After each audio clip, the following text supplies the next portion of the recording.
Thank you for joining us here tonight. We hope that those of you that ordered dinner and a copy of the book delivered by Tree City Catering are enjoying your meals. If you're interested in joining us in future authors events, we have 3 ways you can join. You can watch for free on the Toledo Library Facebook page. You can purchase a copy of the book for pickup at your preferred branch after publication and watch the event through a secure Zoom link. Or if you're local, you can purchase the enhanced experience, which includes dinner from a local restaurant and a copy of the book delivered to your door. You can then watch the featured author through a secure Zoom link. Some of the upcoming authors include Teresa Caputo on October 7th, Nikki Giovanni on October 22nd, and Dr. Michael Roizen on October 26th. You can find the full events details by visiting toledolibrary.org/authors. I want to take a minute to thank our presenting sponsor, the Library Legacy Foundation, for their generous foundational support. Gifts to the foundation allow the library to continue to offer great programs like the one you're watching here tonight, along with countless others. We're also incredibly grateful to the presenting media sponsors, The Blade and Buckeye Broadband, our supporting sponsor, the Bueller Group, and our community sponsors, the Friends of the Library. This program is being recorded tonight and will be uploaded to the library YouTube channel. Staff will be monitoring the Facebook Live and Zoom chat functions to send in your questions. I'm pleased to introduce the moderator for the evening, a guy that I actually have got to see quite a bit this week, working together with Beeman and the library, the Executive Director of the Toledo-Lucas County Public Library. Welcome, Jason Kuchma. Thanks, sir. Thanks, Eric. Appreciate it. Hey, buddy. Hey, before you introduce our author tonight, the Oliver Hazard show seemed like it was a big success. A milestone for our community to be able to hold a live music event in an open air space. So it was quite an experience. It was an experiment in social distancing. We got to kind of take over one of the jewels of downtown Toledo here with Fifth Third Field. So it was really, and the band was phenomenal. Our crew is the best in the business, I feel. So between us, the Mud Hens people, and the band, it was, and of course the fans, it was a real home run. No pun intended. Looks like a great time. Yeah, it was great. It was great. Looks like a great time. Let's bring on our guest tonight. Thanks. All right, and now to our featured author for the evening. Kyle Mills is the #1 New York Times bestselling author of 20 books. While his path to a career in writing was not a conventional one, he found success in the first novel, Rising Phoenix. In 2015, Mills took over writing the Mitch Rapp series for the late author Vince Flynn. Growing up in Oregon, Washington, D.C., and London as the son of an FBI agent, Kyle absorbed an enormous amount of information about the intelligence community, giving his novels their unique authenticity. In his latest book, Total Power, when Mitch Rapp captures ISIS's top-age technological expert, he reveals that he was on his way to meet a man who claimed to have the ability to bring down America's power grid. Rapp is determined to eliminate this shadowy figure when ISIS operatives help the cyber terrorists do what he said he could do, plunge the country into darkness. Can Rapp get the lights back on before America descends into irretrievable chaos? I hope so. Let's ask him. Welcome, Kyle. Thanks for having me. Kyle, it's great to see you. Thanks for joining us tonight. We welcome you into our space. Thanks for welcoming us into your space. I should note, I'm sitting here in our Sylvania branch here in Northwest Ohio, and we noted earlier that it looks like I'm sitting in front of a green screen with a library backdrop behind me, but it is in fact an actual library, and it's exactly one of our places. So thanks for joining us. Where do we find you tonight? Jackson Hole, Wyoming. Jackson Hole, Wyoming. Love it. I lived in Laramie for about a year. I did not Oh, really? get up to Jackson Hole while I was there. Yeah, but No? I was there for grad school. Yeah. Nice. Not too Do many you people have do you been live to in Jackson Hole? Wyoming. I do, yeah. Do you live in Most of Jackson? the Yeah. time, yeah. It is gorgeous country up there. I love it. I love it. Yeah, it's beautiful. It's been a little smoky lately, but I can't complain. Yeah. So you typically, as an author, you release a book, and your publisher sends you out on a big junket, and you spend 2 or 3 weeks on the road. That is not happening right now. So how has this release been different for you? In many ways, it's been great. Certainly, it's fun to go and meet fans in person, and you can have drinks, and it's a little bit of a different experience. On the other hand, you're on the plane at 3 a.m. Every morning and trying to get places, and it's always a panic. So this has been great. It's also been nice that a lot of fans that can't make it to the venues for whatever reason, they're a limited number and they want to drive 10 hours or whatever, can can sit in on these things and ask questions and interact. So hopefully, even in, fingers crossed post COVID days, there will still be a little bit of this that goes on just so everybody can participate. Yeah, I agree. We've been talking about that a lot at the library because, our community, we would, prior to COVID, we would spend a lot of time trying to get community members familiar with technology so that we could deliver things like this. And now we've all been forced to, and so there's a lot more familiarity and comfort with this technology than we would have imagined, in January this year. So I agree. I think, there's a carbon footprint we're avoiding, right? We're Yeah. not in that plane, and we're getting around. So thank you for joining us tonight. As we mentioned before, spend the next 45 minutes or so with you, and I'd love to hear a little bit more about the work you're doing and the book, of course. I am a new Mitch Rapp fan.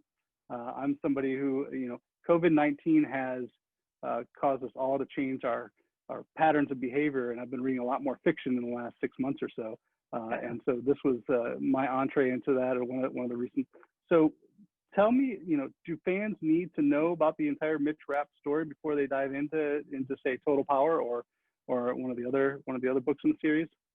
No, not at all. I think so. There have been 19, I think, Mitch Rapp books, and it follows this character from when he left college, became a CIA operative, to now when he's 44, say, and obviously a seasoned operative, the CIA's top operative. So there is a lot of history. It's this very rich universe that's been created over a lot of books. But I try to write them so that they stand alone. Like if you just pick it up, I explain who the characters are and everything. And then if you read it, a lot of people will tell me, "Oh, I read your latest, Mitch Rapp book," and I went back and I bought them all, and now I'm reading through them in order from starting from when he was in college. And then if you do that, it's a richer experience because all this background he has with all these characters and things he's done over his lifetime. I'll get into this a little bit later, but American Assassin was my introduction a handful of weeks ago. I decided to dig in, and I was like, this is not the first book in the series, but it's the origin story, and I'm really confused because where does this all begin? So, right, kind of strange. Like Vince, right in the middle. I mean, he's incredibly successful, and right in the middle of this thing, he went back and did an origin story, and then he did a book called Kill Shot that was right after American Assassin with Mitch Rapp as a young guy, and then he went forward again and never really even finished that story. So I guess he was just in the mood. Yeah, it was a fortuitous moment for me. I was like, oh, I get to learn all about him, and even though I'm jumping halfway into the series. So, Mitch Rapp as a character, we'll talk about him in Total Power for a little bit. He spent 2 decades chasing bad guys, and now all of a sudden the story's changed a little bit and the focus has changed a little bit. Why did you decide to change that storyline as you did, or sort of change a little focus there? With Total Power? Yeah, with Total Power, yeah. Just the evolution of it. You think Vince passed away in 2013. The world has changed a lot. I mean, he wrote about, thriller writers write about what's happening. Before Vince's era and my era, we started, I think we probably published our first books in the same year. It was the Soviet thing. You had Tom Hmm. Clancy and Robert Ludlum and all this, and that was the big threat. Then it became terrorism, and Vince was really at the lead of that, of great terrorist novels. And then lately it's evolved. I've dealt with Russia, with internal politics. This is kind of an American is involved in this who's kind of a psychotic. So, Hmm. and then on top of that, you've got a character that evolves. Mitch Rapp is not the same guy now as he was when I took over, as he was when Vince started it, or when he wrote American Assassin. That's what's great about this character is that he feels very real to you if you read the books, particularly if you read them in order, because he changes based on he gets older and wiser and things happen to him, Hmm. and it makes him feel very much a real person.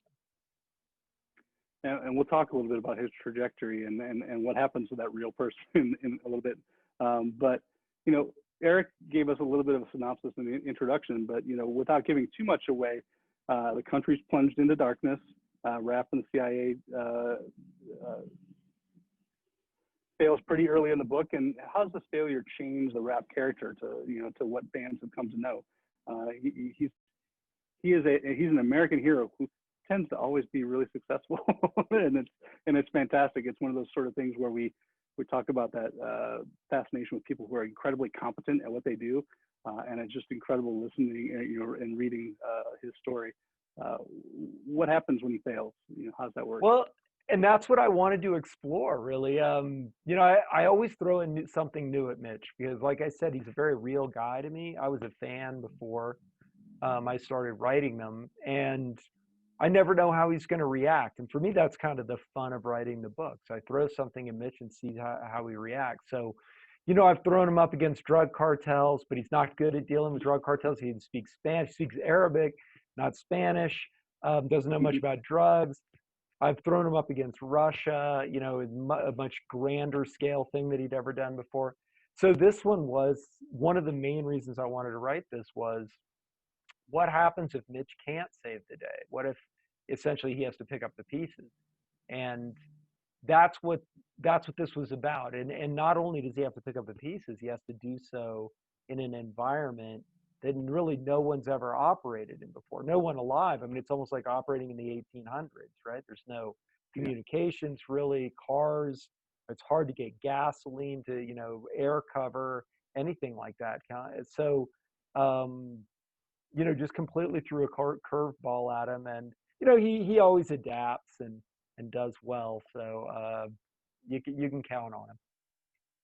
Again, I mean, that's the thing. So that's that fascination with people who are just incredibly competent at what they do, and it just makes the rest of us feel like, what are we doing? What are we doing with our lives, right? Like this guy, he cannot fail. We lose power, and as you mentioned, like it plunges us back into the early days. What kind of research did you do into what kind of effects that would have on us? I mean, how does that work in putting together that story? What do you have to know to be able to paint that picture for folks? I knew probably more than average about it because years ago I had written a book called Darkness Falls about a terrorist group, an environmental terrorist group, trying to sort of destroy the oil supply. And at the end of it, my character does save the day, and I always thought maybe that was a mistake because it would be a really interesting story if they hadn't. What do you do then? So it had always been in the back of my mind, and then this seemed like the right time to kind of explore that. So I went back and did a lot of research. A lot of it was from the government, because the government obviously thinks about the power grid. They have a lot of congressional hearings on it. A lot of reports, a lot of fairly dry reports, though, that have very interesting tidbits in them. So the takeaway was really interesting. The grid is much more vulnerable than I thought it was. It would not be that difficult to take down. In fact, the head of the NSA says that he thinks that there are already countries that have the power to take it down. And the other thing was the casualty rates. I had to kind of bounce some numbers around in my head, but they're actually higher. The Congress put them at around 2/3 to 90% of Americans would die if the power went out and stayed out for a year. And if you think it through, that seems really high, but then if you think it through, how would I survive? It would be difficult. I mean, I've thought about that for a year, and I didn't put my chances. I'm lucky because of where I live, but I didn't put my chances much above 30%. So that's the other thing. You are incredibly prescient in your writing, and I know that you've written about coronavirus or similarities or things that are eerily similar to what we're dealing with right now. Frankly, are you prepared? Is my big question. As a writer who is able to see into the future in ways, how are you prepared for a power outage, or how does the Kyle Mills deal with that? It's funny. I mean, in some ways, yes, in some ways, no. But I think a lot of it would have to do with luck. I live in Wyoming. Elk wander through my backyard almost daily. I could eat them. I live near a river you can drink out of. It's 100 feet away. So, I mean, if winter is cold, and I've spent most of my adult life in the backcountry, kind of one of the harshest environments in the lower 48, and I like it. So, maybe. On the other hand, though, the unlucky part is I sort of split my time between here and Granada, Spain. And Granada is a town of, 250,000 people. There is a river running through it, but you wouldn't want to drink out of it. There are no animals wandering around that you could eat. There would be a lot of competition from people. So if I lived in Granada, no way. There's no way I'd survive. I mean, you'd starve to death, or, the other thing is the water goes out. People don't think about electricity runs the pump to keep the water on, and they have backup. So when you go through a blackout, your water typically stays on. But after a couple of weeks, it would go off, and then you've got no water, no sanitation. So, then you die within a few days. That's the thing that was sort of terrifying to me in reading this. Like, obviously, when the pandemic sort of reached a peak or reached a high level of awareness, people started running out and getting water. And I'm thinking, we're fine with water. Water's not a problem for us right now. But with, when we lose power, like that changes the game completely. And those would be combined. I mean, if you think about the threat of pandemic, which I have wrote about in my last book, Lethal Agent, strangely. So right before the coronavirus came out, I had written about a coronavirus. And it's funny, if you look back, I did a lot of research on the plague for that one, and the plague killed obviously a lot of people, third half of Europe or something. However, that was the disease that killed people, because people were pretty, a lot of them were farmers or had animals. And in a way, it benefited a lot of people, because suddenly, maybe you had a whole family eating on a couple of chickens. Now you only had 2 people eating on a couple of chickens because everybody else died. It had a lot of positive ramifications for people, poor people throughout Europe. But we would have a cascade effect. So if you had a really bad pandemic like that one,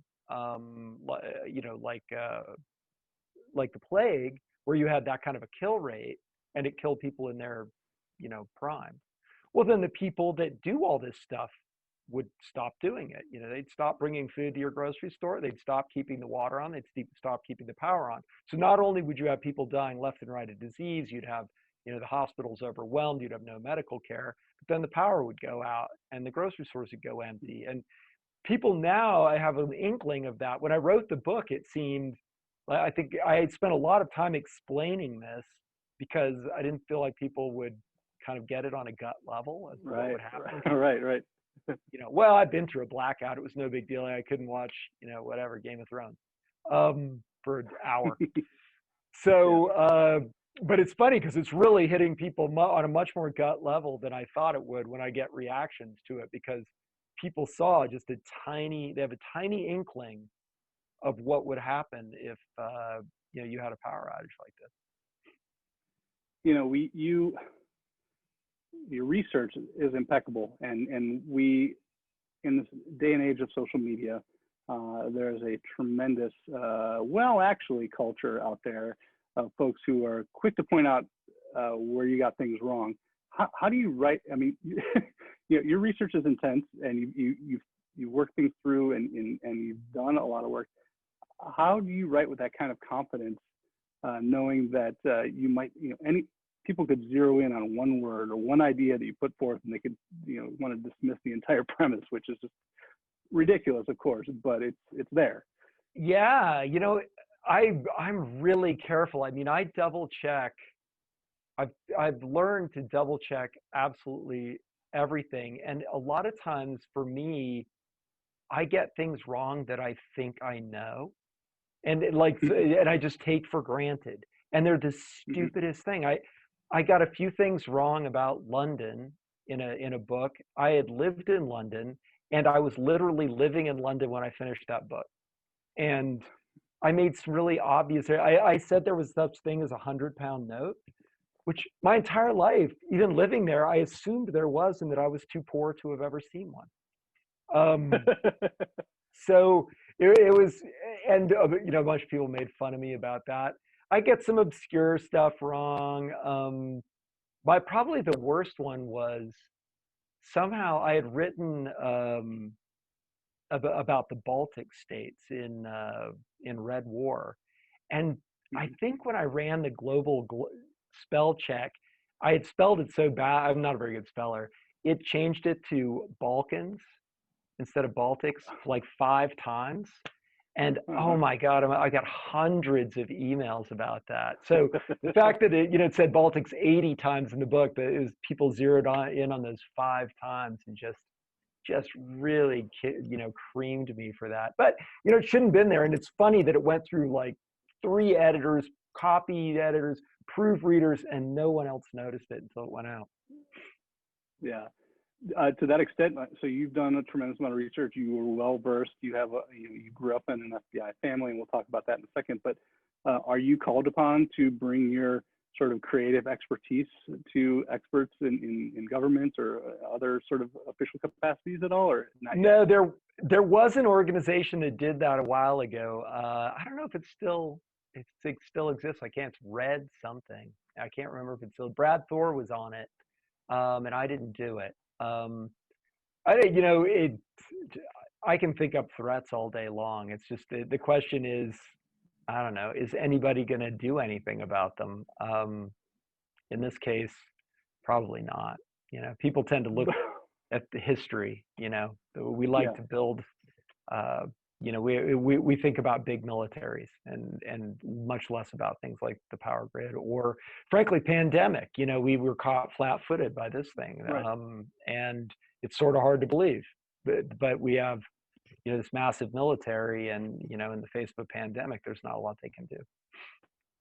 Yeah, that sort of lack of imagination can be our Achilles heel. And so you predicted the pandemic. I'll credit you with that, but at least laying out the outline for what we're dealing with right now. I'm hoping that the power outage remains fiction for the time being. What do you cook? What's cooking up in your head right now as far as things, if you can share, things that you think we should be thinking about in the near term? Well, I've been thinking. So I signed on to do another 3 books for the Mitrap series, and I'm thinking I'm going to explore with all 3 of those books probably the internal politics to the United States. At first I thought I wasn't going to touch it with a 10-foot pole, but it's kind of hard because it's what's happening. I mean, like I said, the Soviets happened, terrorism happened, the rise of Russia again happened, and now the threats to the United States are internal. I think the breakdown in our political system, our ability to get anything done, and I think that's going to be an interesting thing to explore for a few books. And it's remarkable because you see that a little bit in Total Power, where you've got this commission, I believe, where they're sort of saying, this could happen, and even the politicians are at odds with each other about whether or not they want to believe these reports from experts, right? It's incredible. It's hard to convince people. It's hard to convince them to do anything that's not showy. I mean, they're all looking at their next election. I understand they want to keep their job, but if you get an aircraft carrier built in your district. It's a lot of jobs. Mhm. You get a cool boat. I mean, there's something there. But if you're like, well, we're going to throw $5 billion, putting bigger fences around, substations and doing, Right. building, creating firewalls for a lot of our computer systems and stuff like that. I don't think it's going to do much for you in your next election. Yeah, it's the non-sexy stuff that we need to be focusing on. But as with the pandemic, right? Like, how do you do showy work addressing something that is going to be affect so many people in so many ways right now? Let's talk a little bit more about Mitch Rapp. We saw him portrayed in American Assassin, the movie, by Dylan O'Brien, and I want to sort of put that aside for a second and say, let's say that's Vince Flynn's Mitch Rapp. Who is Kyle Mills' Mitch Rapp in the next, say, in the screen portrayal of Total Power? Oh, and the screen portrayal. So, the thing with Dylan is, he was portraying Mitch in American Assassin. So, like, right when he got out of college, and it's funny, I got a ton of hate mail for that, which incidentally, one, I thought Dylan was great, but two, I did not pick him. I had nothing to do with it. But I thought he was amazing, and I would have picked him if I'd have known how good he'd have been in that role. But it's funny, everybody said, oh, he's so young. And he was actually 2 years older than Mitch would have been in American Assassin. So I don't honestly, I kind of have always pictured, and I don't even know how old he is now, Colin Farrell as Mitch Rapp. Because he has a lot of intensity. You could make him look kind of Arab because Mitch looks a little Arab. He's about the right size. I think he would be really good in it. But it's funny, everybody has, their own vision of him. I remember they were talked at one point in the movie, they talked about Chris Hemsworth. And I thought, he's about 100 pounds too heavy. He's blonde and blue-eyed. I love Chris Hemsworth. He's great Thor, but I don't really see it. He's way too old too. But there's a lot of people were like, oh, Chris, it's exactly what I've pictured. So it's funny, but it's true of being an author. If no matter how you describe a character, people build them in their heads the way they want them to be, and there's nothing you can do about it. I wrote a character called Mark Beeman early in my career who was kind of like an overweight, drunk, chain smoking guy, big bald spot. If somebody ran away from him, he wouldn't chase him because he'd have a heart attack. And people would tell me how they pictured him as, being this like muscly, young guy. Really? Yeah, Vin Diesel kind of character, right? Yeah, exactly. You're like, really? Okay. You're like, I was more thinking John C. Reilly, maybe. Yeah, I mean, it's really funny because I think, why do I bother? Right. That's funny because I read him as a wiry monster who's just unstoppable. But I mean, in the American Assassin version of him, like he's just an incredible character. So, you mentioned you've signed on for 3 more books with Mitch Rapp. Obviously, you can't tell us where you're going with it yet. But I don't know if that noise is interrupting us, but somebody's driving by on a motorcycle. Where can people expect Mitch Rapp to go next after Total Power? Well, let's see. He's going to spend a bunch of time in Africa, actually. I'm just kind of halfway through the first draft of the book now, and his girlfriend has a house there, not too far. I used to live in Africa, so it's a perfect place because now I can't travel to locations. So now I have to rely entirely on places I know really well, so I don't get all those nasty emails about getting things wrong. I lived in Africa for a while, so I'm going to send him back kind of where his girlfriend lives, and he's going to do some ops there, and it's all going to be tied into our domestic political situation. And in the book, there's a new president. So Mitch he's worked under 2 presidents kind of in theory over the course of his career. And now he has a new one. So a new challenge. Speaking of travel, so you obviously have your character has been to all over the world. how much traveling have you done in that sort of research or even just enjoyment? Like, I mean, you mentioned you haven't been able to do that now. How does that factor into the research you do for writing? I really don't like writing about places I haven't been. I also, my dad was a diplomat, and I for a while, and I kind of got to like living around the world, like living all over. It's one of the reasons when I became a writer, I mean, I wasn't really ever expecting to become a writer. I mean, it's like the farthest thing from my mind. But one of the things I loved about it is I could do it anywhere. So, yeah, I've lived all over. I mean, and when I say lived, I mean, I've lived some places for long periods of time. I actually split, like I was saying, I split my time between here and Spain. But I have also, lived for, 3 months or more in places like Istanbul, South Africa, London. Obviously, my father worked there.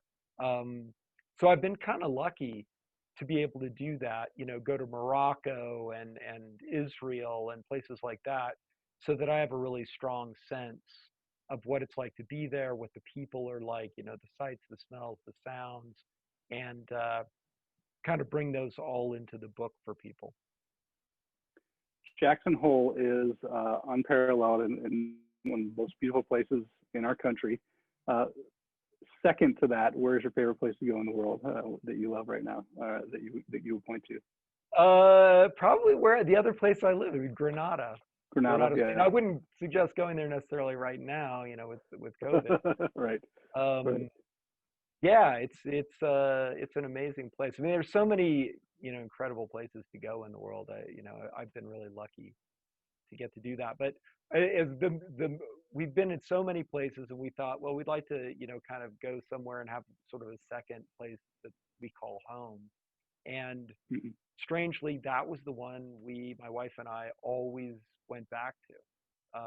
So that's kind of where we ended up. I don't know why. It's funny. Places are a funny thing where, on paper, I wanted to move somewhere else. I wanted to move to, I'm a big cyclist, and I wanted to move to Girona, Spain, which is an incredible place.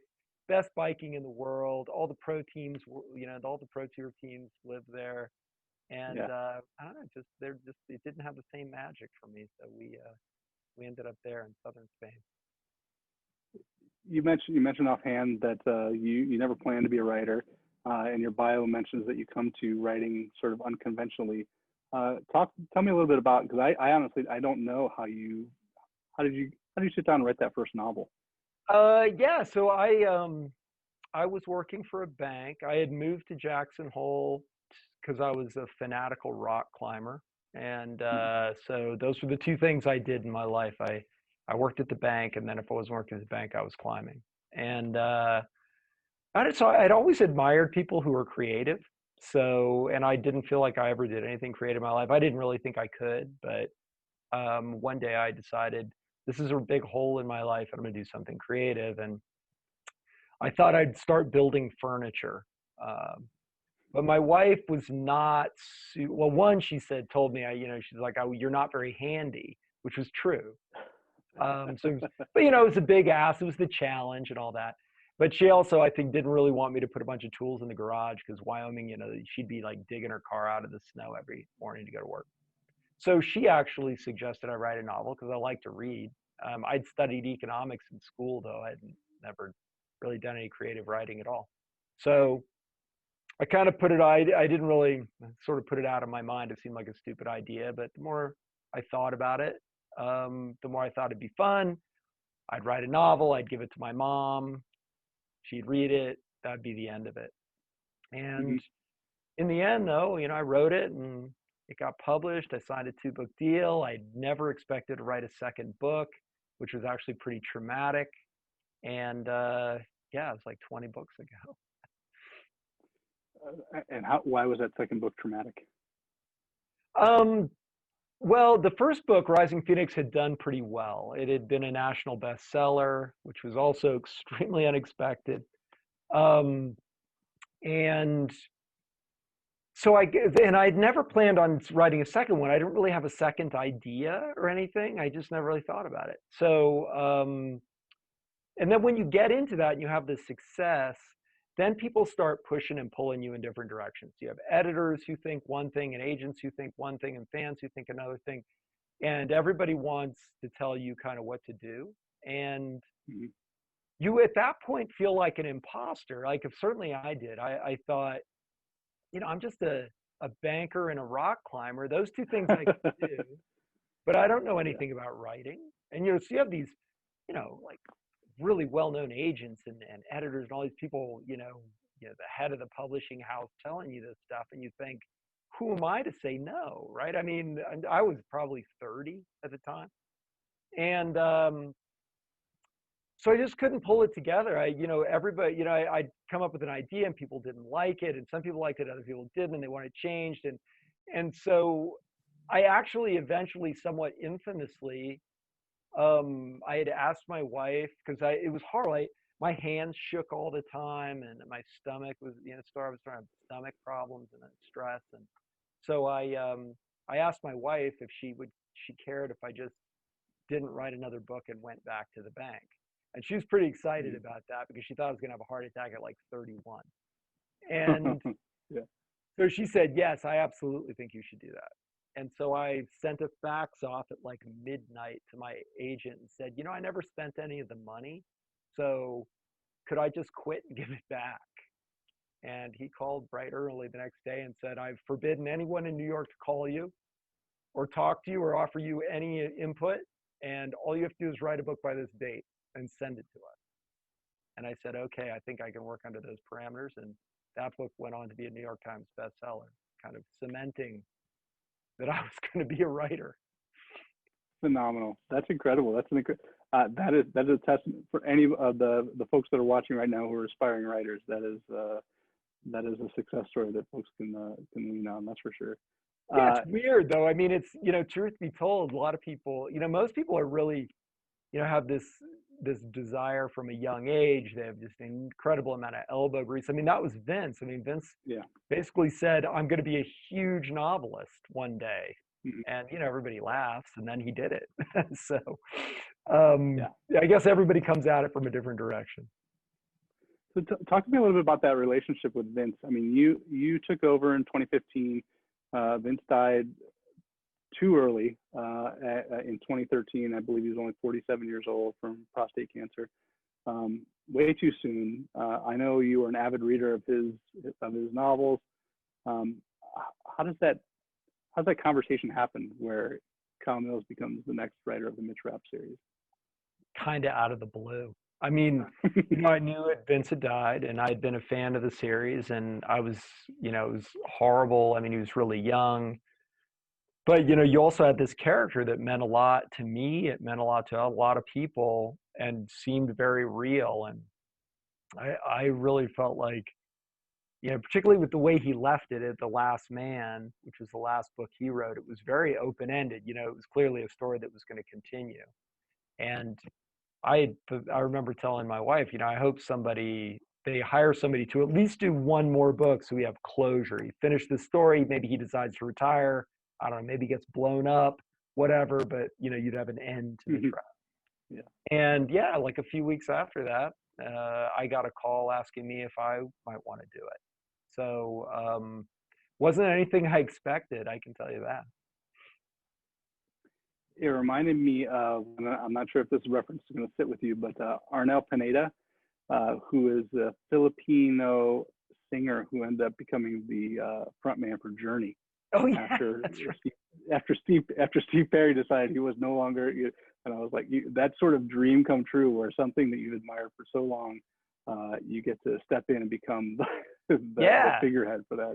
Yeah, it was. I mean, it's a really strange. I had done some books for Robert Ludlum too, and I was moving away from that and going back to my own stuff.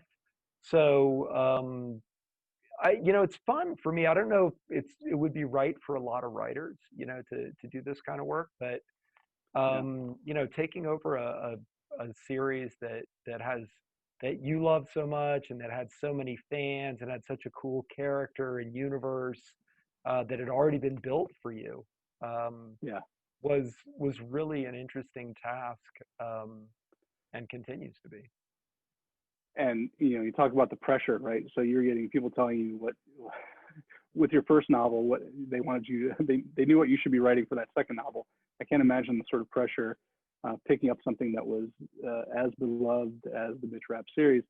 What do you think was for you in those early books, like the biggest challenge for you in sort of making that transition? So you'd written about Beeman, your character who had a number of books, and you've been working for Ludlow, and like how did that transition work for you, and what were some of the big challenges for you in writing from a Mitch Rapp perspective?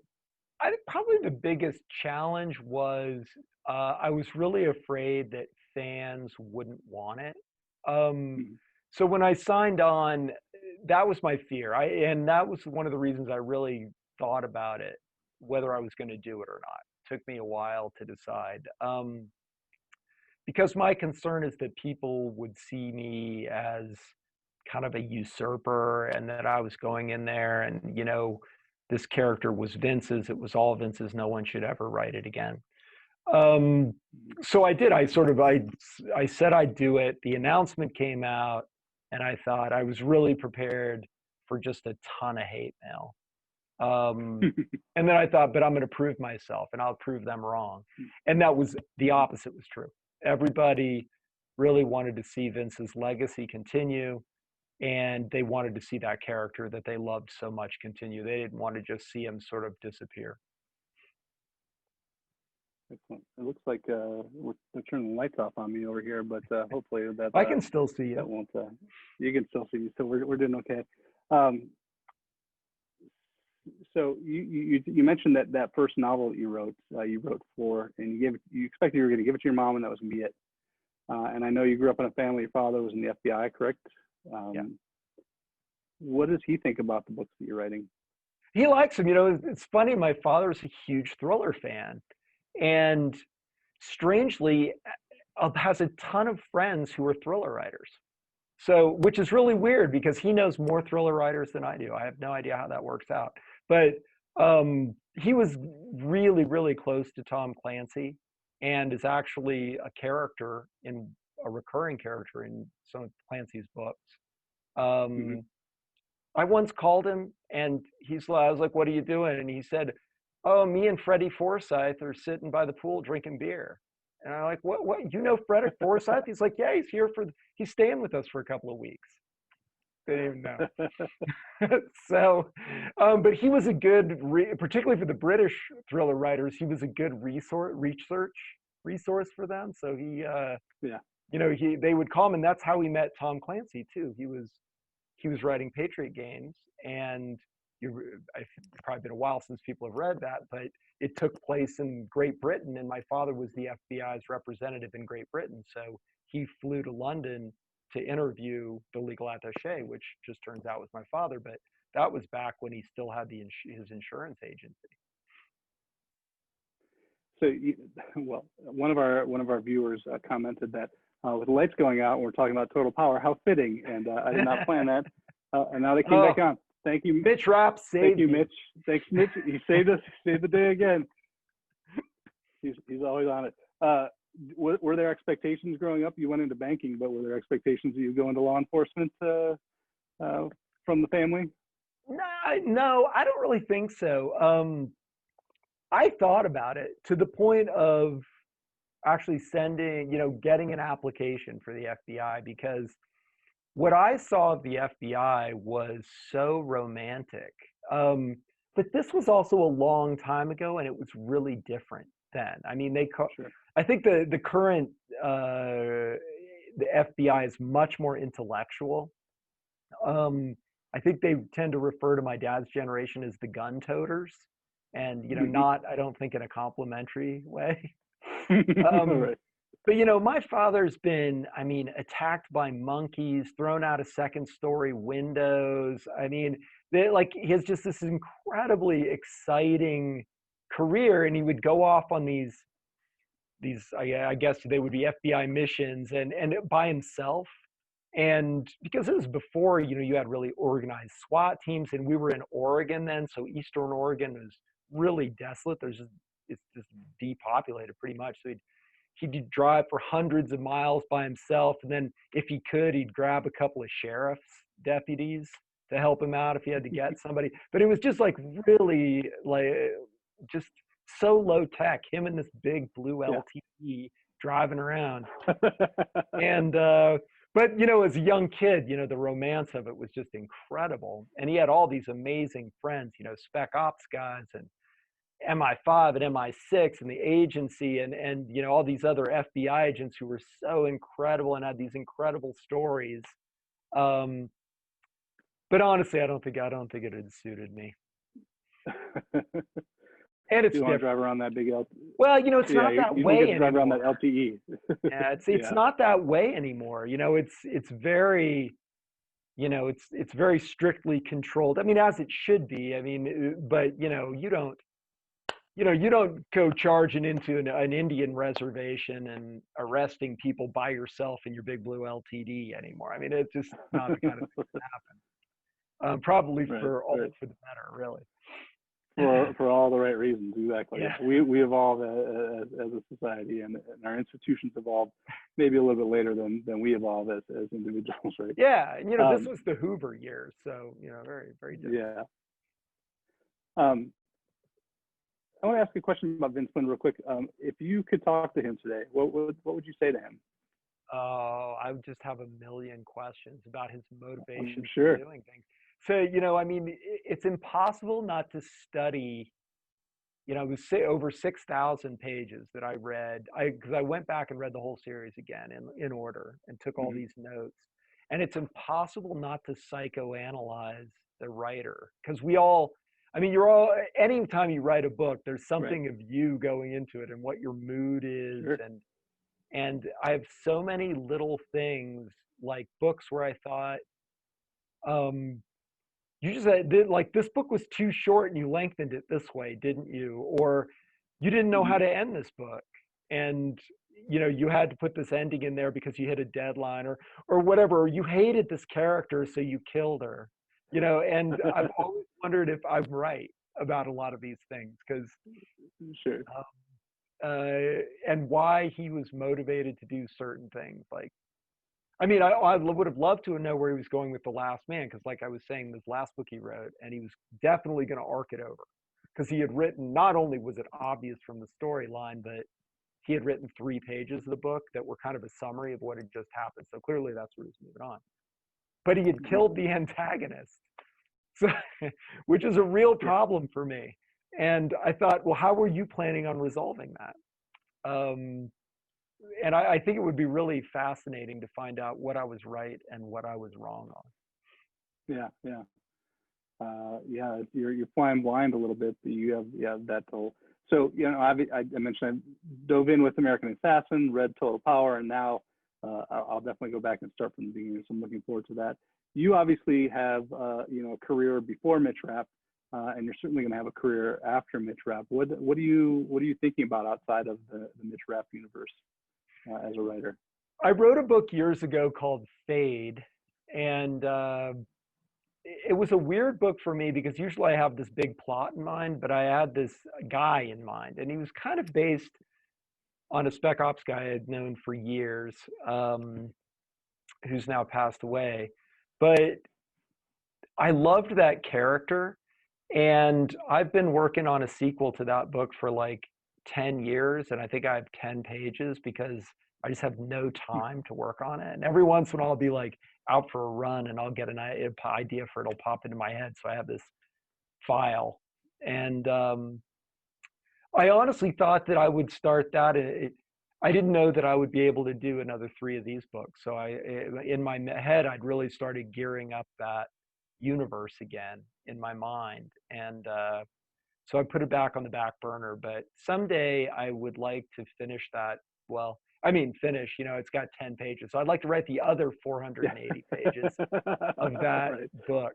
But I don't know. We'll see if it ever happens. My career has been sort of just serendipity. I mean, it's every time I think it's going to slow down and, or sometimes that it's going to collapse, it never, I get busier, which is good. It's a good problem to have. Yeah, it's a good problem to have. It's definitely a good problem to have. Who do you read? I mean, who are the folks that you read when you're not writing? You know, I mean, certainly a lot of the of the great thriller writers we have now, going around like, Dan Silva or Brad Thor, a young guy who started out named Jack Carr. I mean, there are a lot of those, but I also read outside the genre a lot because I'm immersed in it all day. So so I read pretty widely, nonfiction and fiction, but a lot of times not anything that anybody's got any guns or anything explodes. Yeah. I would think you'd have to have a pretty diverse reading palette. I mean, I think with trying to have, to paint these sort of well-researched pictures, I mean, even if you're not reading for research, you're still reading for enjoyment and sort of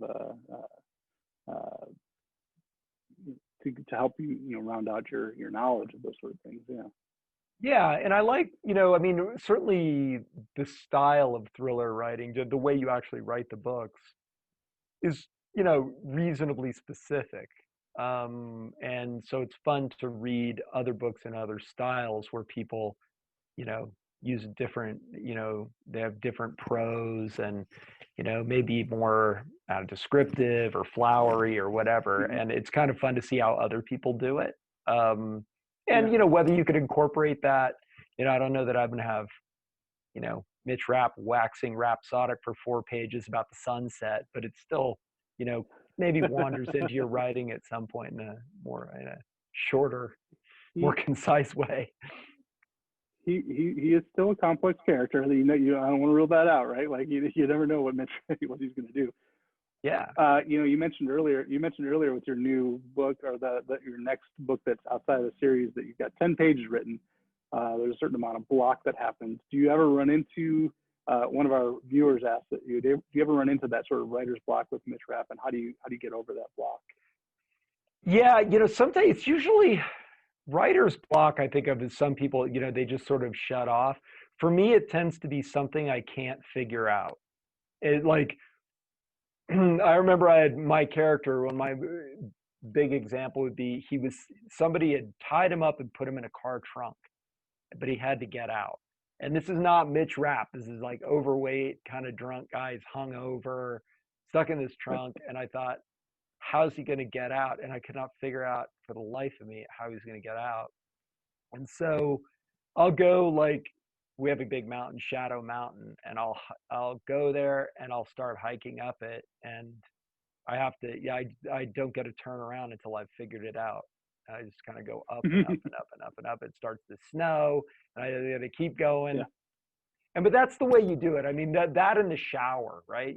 Great ideas come to you in the shower because you've got to blank everything out. You got to get on that mountain. It's snowing, and that's all you're thinking about, as opposed to oh, what am I having for dinner tonight and whatever. Yeah. Well, Kyle, it has been a pleasure talking with you tonight. I really appreciate you inviting us into your space and joining us in all of our homes. I want to thank the folks that are watching tonight. Remind folks that we have plenty of authors coming up. We got Teresa Caputo, Nikki Giovanni, and Dr. Roizen coming up in October. Thanks again, Kyle. Really appreciate it. We're looking forward to what comes next from you, and all the best to you in Jackson Hole, and stay safe. Thanks for having me. All right. Thanks, everybody. Have a good evening. Enjoy.